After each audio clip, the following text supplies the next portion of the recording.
Saya betul-betul paling galak kepada Prabowo belakangan ini sampai ini saya mungkin sedikit cerita. Saya harus ceritakan ini.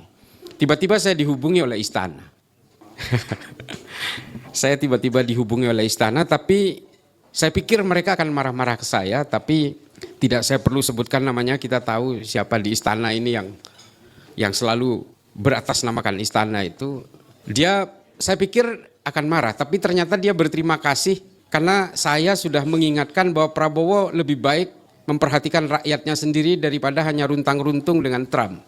Dan mereka mengatakan dengan ini Pak Prabowo akan sholat Id di Aceh sesuai dengan sarannya Mas Islah katanya.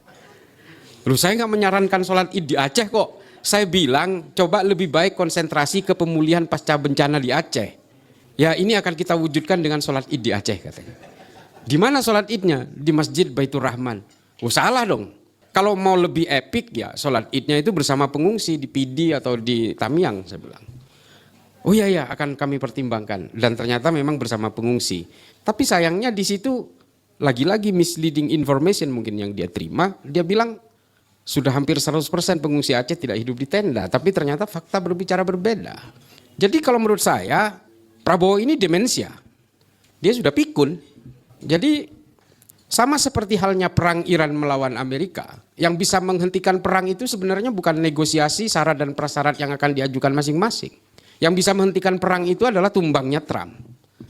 Ya kalau kita bicara Indonesia, yang bisa menghentikan teror itu adalah tumbangnya Prabowo. Nggak ada pilihan lain. Ya dengan segala hormat harus saya katakan begini, karena memang kita kan diajarkan oleh buku-buku. Fukuyama, The Origin of Political Order. Kalau kita bicara tentang teror, ini mohon maaf saya tidak menjebak teman-teman untuk makar, enggak. Tapi memang kalau kita bicara tentang konsepnya Fukuyama, kalau kita tahu kepala Bais mundur atas teror kepada Andri Yunus dan seterusnya, kalau kita bicara tentang The Origin of Political Order, ya seharusnya memang political order itu the originnya adalah presiden sendiri. Orang menjadi berani untuk meneror rakyatnya.